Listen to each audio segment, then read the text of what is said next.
Hello, ಎಲ್ರಿಗೂ ನಮಸ್ಕಾರ. ಎಲ್ಲರೂ ಹೇಗಿದ್ದೀರಾ? ನೀವೆಲ್ಲ ಚೆನ್ನಾಗಿದ್ದೀರಾ ಅಂತ ಭಾವಿಸ್ತಾ ಇವತ್ತಿನ ವ್ಲಾಗ್ನ ಶುರು ಮಾಡ್ತಾ ಇದ್ದೀನಿ. ನನಗಿನ್ನೂ ನೆನಪಿದೆ, ನಾ ಚಿಕ್ಕವಳಿದ್ದಾಗ ನಮ್ಮ ಮನೆಯಲ್ಲಿ ಒಂದಿಷ್ಟು ಐಟಮ್ಗಳನ್ನ ಹೇಳಿ ಅಂಗಡಿಗೆ ಹೋಗಿ ತಗೊಂಬ ಅಂತ ಹೇಳೋರು. ನಾನು ಅವ್ರು ಏನು ಹೇಳಿದ್ರು ಅದನ್ನ ನೆನಪು ಮಾಡಿಕೊಂಡು ದಾರಿ ಉದ್ದಕ್ಕೂ ಈರುಳ್ಳಿ, ಬೆಳ್ಳುಳ್ಳಿ, ಮೆಣಸಿನ್ಕಾಯಿ, ಕೊತ್ತಂಬರಿ ಸೊಪ್ಪು ಅಂತ ಹೇಳ್ಕೊಂಡು ಹೋಗ್ತಾ ಇದ್ದ ರಿಪೀಟ್ ಮಾಡ್ತಾ. ಅಂಗಡಿಗೆ ಹೋಗಿ ನಿಂತ್ಕೊಂಡ ತಕ್ಷಣ ಅವ್ರು ಹೇಳಿದ 4-5 ಐಟಮ್ ಅಲ್ಲಿ 2 ಐಟಮ್ ಮರ್ತೇ ಹೋಗಿರ್ತಿತ್ತು. ವಾಪಸ್ ಮನೆಗೆ ಬಂದು ಏನ್ ಮಾಡ್ತೆ ಅಂತ ಕೇಳಿ ಪುನಃ ಹೋಗಿ ತಗೊಂಬರೋ ಅಷ್ಟರಲ್ಲಿ ಸಾಕಾಗೋಗಿರ್ತಿತ್ತು. ಬಟ್ ಅದೆಲ್ಲ ಆ ಟೈಮ್. ಇವಾಗ ಅದೆಲ್ಲ ಯೋಚನೆ ಮಾಡೋಕ್ಕೂ ಆಗಲ್ಲ.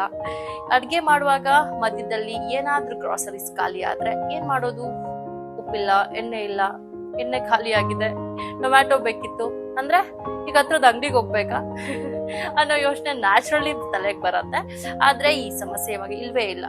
ಯಾಕಂದ್ರೆ ನವ ಡೇಸ್ ರಾತ್ರಿ ಹಗ್ಲು ಅಥವಾ ಏನು ಇಲ್ದೇ ಇದ್ದಾಗ್ಲೂ ಊಟ ಅಂತ ಅನ್ಕೊಂಡ ತಕ್ಷಣ ಮ್ಯಾಗಿನ 5 ನಿಮಿಷದಲ್ಲಿ ರೆಡಿ ಮಾಡಿ ತಿನ್ಬೋದು ಅನ್ಸತ್ತೆ. ಆದ್ರೆ ಅದಕ್ಕಿಂತಲೂ ವೇಗವಾಗಿ, ಹೌದು, ಕೇವಲ 10 ನಿಮಿಷದಲ್ಲೇ ಕಿರಾಣಿ ಸಾಮಾನುಗಳನ್ನ ನಮ್ಮ ಮನೆಗೆ ತಲುಪಿಸ್ತಾರೆ. ಹೌದಾ? ಯಾರು ಅಂತೀರಾ? ಅದೇ ನಮ್ಮೆಲ್ಲರ ಮನೆ ಮಾತಾದ ಬ್ಲಿಂಕಿಟ್. ಇವತ್ತು ಈ ವಿಡಿಯೋದಲ್ಲಿ ನಾನು ಬ್ಲಿಂಕಿಟ್ ಹೇಗ್ ಪ್ರಾರಂಭವಾಯ್ತು ಅನ್ನೋದನ್ನ ತಿಳಿಸ್ಕೊಡ್ತೀನಿ. ಇನ್ಯಾಕ್ ತಡ, ಬನ್ನಿ ಇವತ್ತಿನ ಬ್ಲಾಗ್ನ ಶುರು ಮಾಡೋಣ.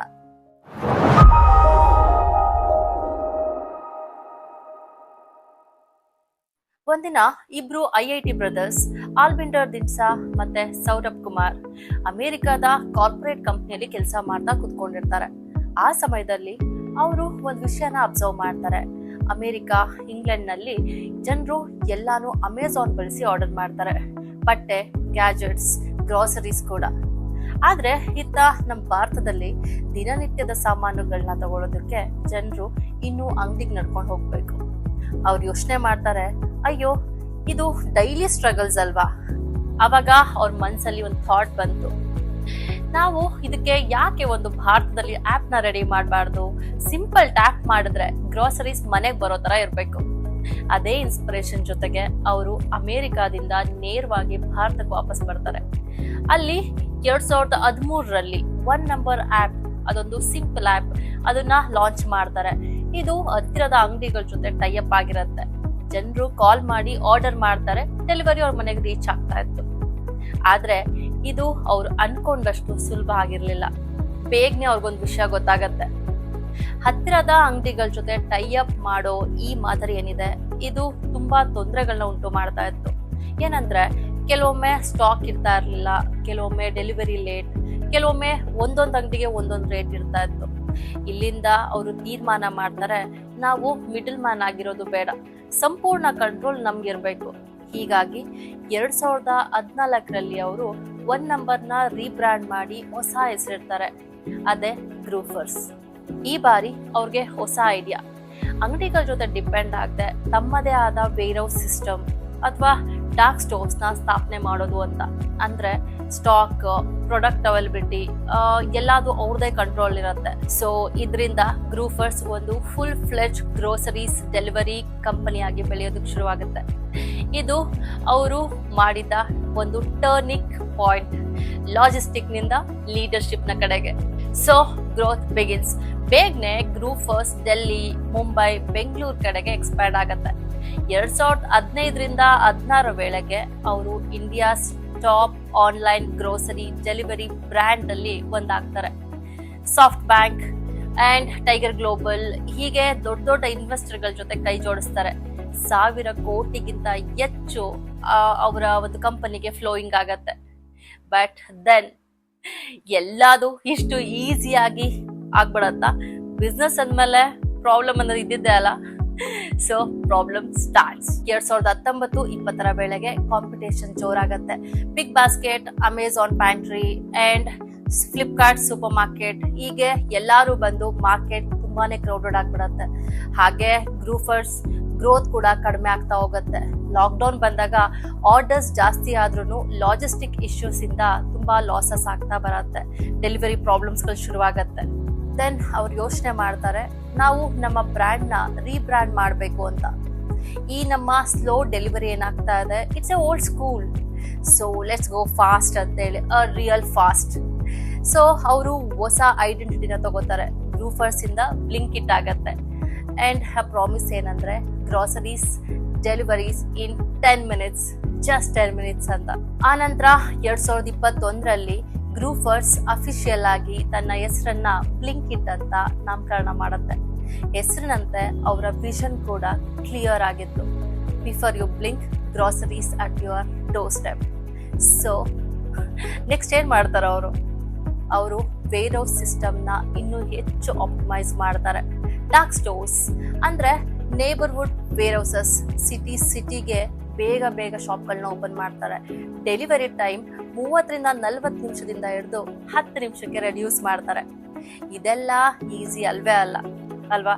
ಯಾಕಂದ್ರೆ 10 ನಿಮಿಷದಲ್ಲಿ ಡೆಲಿವರಿ ಮಾಡೆಲ್ ಅಂದ್ರೆ ಈಸಿನಾ? ತುಂಬಾ ಡೆಲಿವರಿ ಬಾಯ್ಸ್ ಬೇಕಾಗ್ತಾರೆ, ಜಾಸ್ತಿ ಡಾರ್ಕ್ ಸ್ಟೋರ್ಸ್ ಬೇಕಾಗತ್ತೆ, ಡೆಲಿವರಿ ಬಾಯ್ಸ್ ಮೇಲೆ ಕೂಡ ಪ್ರೆಷರ್ ಜಾಸ್ತಿ ಆಗತ್ತೆ. ಸೊ ಸ್ವಲ್ಪ ಲಾಸ್ ನ ನೋಡ್ತಾ ಬರುತ್ತೆ. 2022ರಲ್ಲಿ ಬ್ಲಿಂಕಿಟ್ ಡೈಲಿ 2ರಿಂದ 3 ಕೋಟಿ ರೂಪಾಯಿನ ಹಾಳು ಮಾಡ್ತಾ ಇತ್ತು. ಇನ್ವೆಸ್ಟರ್ಸ್ ಎಲ್ಲ ವಿತ್ಡ್ರಾ ಆಗೋ ತರ ಮಾತಾಡ್ತಾ ಇದ್ರು. ದೆನ್ ಏನಾಗತ್ತೆ ಅಂದ್ರೆ ದ ಮ್ಯಾಜಿಕ್ ಬಿಗಿನ್ಸ್ ಅನ್ನೋ ತರ ಝೊಮ್ಯಾಟೊ ಬರುತ್ತೆ. ಝೊಮ್ಯಾಟೊಗೆ ಆಲ್ರೆಡಿ ಫುಡ್ ಇಂಡಸ್ಟ್ರಿ ಬಗ್ಗೆ ಗೊತ್ತಿರುತ್ತೆ. ಹಾಗೆ ಬ್ಲಿಂಕಿಟ್ ನ ಮಾಡೆಲ್ ಏನಿದೆ ಅದು ಝೊಮ್ಯಾಟೊಗೆ ಸಖತ್ ಇಂಪ್ರೆಸ್ ಆಗಿರುತ್ತೆ. 2022ರಲ್ಲಿ 4,447 ಕೋಟಿ ರೂಪಾಯಿಗೆ ಬ್ಲಿಂಕಿಟ್ ನ ತಗೊಳತ್ತೆ. ಆದ್ರೆ ಬ್ಲಿಂಕಿಟ್ ನ ತಗೊಳತ್ತೆ, ಜೊತೆಗೆ ಅದು ಸಪರೇಟ್ ಆಪ್ ಆಗಿ ಕಂಟಿನ್ಯೂ ಆಗತ್ತೆ. ಬ್ಲಿಂಕಿಟ್ ಏನೋ ಝೊಮ್ಯಾಟೊ ಫ್ಯಾಮಿಲಿ ಮೆಂಬರ್ ಆಯ್ತು, ಆದ್ರೆ ಬ್ಲಿಂಕಿಟ್ ಸಪರೇಟ್ ಆಪ್ ಆಗಿ ಕಂಟಿನ್ಯೂ ಆಗ್ತಾ ಇರತ್ತೆ. ಸೊ ಝೊಮ್ಯಾಟೊದು ಟೆಕ್ ಸಪೋರ್ಟ್ ಎಲ್ಲ ತಗೊಳತ್ತೆ. ಝೊಮ್ಯಾಟೊ ಡೆಲಿವರಿ ಬಾಯ್ಸ್ ಆಗಿರ್ಬೋದು, ನೆಟ್ವರ್ಕ್ ಆಗಿರ್ಬೋದು, ಎಲ್ಲದನ್ನು ಶೇರ್ ಮಾಡ್ಕೊಳತ್ತೆ. By 2023-24 Blinkit back in the race. Blinkit metro ಸಿಟಿನಲ್ಲಿ ಸ್ಟ್ರಾಂಗ್ ಡಾಮಿನೆನ್ಸ್ ತೋರಿಸ್ತಾ ಇದೆ. ಝೆಪ್ಟೊ, ಸ್ವಿಗ್ಗಿ, ಇನ್ಸ್ಟಾಮಾರ್ಟ್ ಜೊತೆಗೆ ಸಖತ್ ಟೈಟ್ ಕಾಂಪಿಟೇಷನ್ ಕೊಡ್ತಾ ಇದೆ. ಸೊ ಇಷ್ಟು ಆರಾಮಾಗಿ ಹೋಗ್ತಿರುವಂತಹ ಬ್ಲಿಂಕಿಟ್ ನ ಯಶಸ್ಸಿನ ಗುಟ್ಗಳೇನ್ ಗೊತ್ತಾ? Number 1, super fast delivery. Blinkit ಇವಾಗ ಬಹುತೇಕ ಎಲ್ಲಾ ಮೆಟ್ರೋ ಸಿಟಿನಲ್ಲಿ 10ರಿಂದ 15 ನಿಮಿಷದೊಳಗಡೆ ಡೆಲಿವರಿ ಕೊಡ್ತಾ ಇದೆ. Groceries, chocolate, snacks, even the emergency items also. So super quick ಆಗಿ ರೀಚ್ ಆಗುತ್ತೆ. ಇನ್ನ second one, user friendly app ಕೂಡ clean, attractive and easy to use. ಹಾಗಾಗಿ ಬೆಂಗಳೂರು, ಮುಂಬೈ, ಹೈದರಾಬಾದ್, ಡೆಲ್ಲಿನಂತ ಎಲ್ಲಾ ನಗರಗಳಲ್ಲಿ ಲಾಯಲ್ ಯೂಸರ್ಸ್ ಜಾಸ್ತಿ ಆಗಿದ್ದಾರೆ. ಇನ್ನ ಮೂರನೇದು ಝೊಮ್ಯಾಟೊ ಸಪೋರ್ಟ್. ಝೊಮ್ಯಾಟೊನಲ್ಲಿ ಸೇರುವ ಮುಖಾಂತರ ಬ್ಲಿಂಕಿಟ್ಗೆ better tech, funding, delivery network ಸಿಕ್ಕಿದೆ. So double power, double speed. ಇನ್ನ ನಾಲ್ಕನೇದು ಚೇಂಜಿಂಗ್ ಇಂಡಿಯನ್ ಹ್ಯಾಬಿಟ್ಸ್. ಈಗ ಜನ ಹೆಚ್ಚು ಕ್ವಿಕ್ ಕಾಮರ್ಸ್ ಕಡೆ ಶಿಫ್ಟ್ ಆಗ್ತಾ ಇದ್ದಾರೆ. So working professionals, bachelors, students ಎಲ್ಲರೂ ಬ್ಲಿಂಕಿಟ್ ನ ಡೈಲಿ ಯೂಸ್ ಮಾಡ್ತಾ ಇದ್ದಾರೆ. ಅಂದ್ರೆ ಬಿಸ್ನೆಸ್ ಅಷ್ಟು ಆರಾಮಾಗಿ ಹೋಗ್ತಾ ಇದೆಯಾ ಬ್ಲಿಂಕಿಟ್ ಅವ್ರದ್ದು? ಏನು ಪ್ರಾಬ್ಲಮ್ಸೇ ಇಲ್ವಾ? ಹಾಗೇನಿಲ್ಲ, ಬಿಸ್ನೆಸ್ ಅಂದ್ಮೇಲೆ ಪ್ರಾಬ್ಲಮ್ಸ್ ಇದ್ದಿದೆ. ಬ್ಲಿಂಕಿಟ್ಗೆ ಇವತ್ತಿರುವಂತ ಪ್ರಾಬ್ಲಮ್ಗಳೇನಂತ ಹೇಳಿದ್ರೆ, ಫಸ್ಟ್ ಒನ್, 10 ನಿಮಿಷದಲ್ಲಿ ಡೆಲಿವರಿ ಮಾಡ್ಬೇಕು ಅವರು. ಸೊ 10 ನಿಮಿಷದಲ್ಲಿ ಡೆಲಿವರಿ ಅಂತ ಹೇಳಿದ್ರೆ ತುಂಬಾ delivery boys, inventory, warehouses, huge cost ಎಲ್ಲ ಆಗತ್ತೆ. ಇನ್ನ ಸೆಕೆಂಡ್, ಸ್ಟಾಫ್. ಡೆಲಿವರಿ ಬಾಯ್ಸ್ ಮೇಲೆ ತುಂಬಾ ಪ್ರೆಷರ್ ಇರುತ್ತೆ. ಸೇಫ್ಟಿಯಾಗಿ ಹೋಗ್ಬೇಕು, ಅವರು ಆರಾಮಾಗಿರ್ಬೇಕು. ಅಂಡ್ ಈಸಿ ಅಲ್ಲ. ಈಗ ರೈನಿ ಸೀಸನ್ ಇರುತ್ತೆ, ಅವಾಗೆಲ್ಲ ಇಟ್ಸ್ ನಾಟ್ ಸೋ ಈಸಿ ಅವ್ರಿಗೆ ಆನ್ ಟೈಮ್ ಡೆಲಿವರಿ ಮಾಡೋದು. ಇನ್ನ ಮೂರನೇದು, competition too tough. Zepto, Swiggy, Instamart, BigBasket ಎಲ್ಲಾರು ಇನ್ಸ್ಟಾಂಟ್ ಅಂತ ಹೇಳ್ತಿದ್ದಾರೆ, 10 ನಿಮಿಷದಲ್ಲಿ ಡೆಲಿವರಿ ಮಾಡ್ತೀವಿ ಅಂತ ಹೇಳ್ತಿದ್ದಾರೆ. ಸೊ ಮಾರ್ಕೆಟ್ ಶೇರ್ಗೆ ಡೈಲಿ ಫೈಟ್ ನಡೀತಾ ಇದೆ. ಇನ್ನ ನಾಲ್ಕನೇದು, ನಾಟ್ ಪ್ರಾಫಿಟಬಲ್ ಏಟ್. ಅಂದ್ರೆ ಎಷ್ಟೇ ಚೆನ್ನಾಗಿ ನಡೀತಾ ಇದ್ರು ಬ್ಲಿಂಕಿಟ್ ತನ್ನ ಪ್ರಾಫಿಟ್ ನ ಇನ್ನು ಶೋ ಮಾಡಿಲ್ಲ. ಝೊಮ್ಯಾಟೊ ರಿಪೋರ್ಟ್ಗಳ ಪ್ರಕಾರ ಲಾಸಸ್ ಇದ್ದಿದೆ, ಆದ್ರೆ ಗ್ರೋತ್ ಮಾತ್ರ ಸ್ಟಡಿ ಆಗ್ತಾ ಇದೆ. What next? Blinkit is fast, smart and growing. ಆದ್ರೆ ಸಸ್ಟೈನ್ ಆಗೋದು ಫ್ಯೂಚರ್ ಡಿಸಿಷನ್ಸ್ ಮೇಲೆ ನಿಂತಿರತ್ತೆ. ಎನಿವೆ, ನೀವು ಬ್ಲಿಂಕಿಟ್ ನ ಯೂಸ್ ಮಾಡ್ತೀರಾ? ಮಾಡಿದ್ರೆ ನಿಮ್ಮ ಎಕ್ಸ್ಪೀರಿಯನ್ಸ್ ಹೇಗಿದೆ ಅನ್ನೋದನ್ನ ಕಮೆಂಟ್ ಮಾಡಿ ತಿಳಿಸಿ. ಅಂಡ್ ಲೈಕ್ ಮಾಡಿ, ಶೇರ್ ಮಾಡಿ, ಸಬ್ಸ್ಕ್ರೈಬ್ ಮಾಡೋದನ್ನ ಮರಿಬೇಡಿ. Until next time, this is Surabhi Ravikumar. Take care.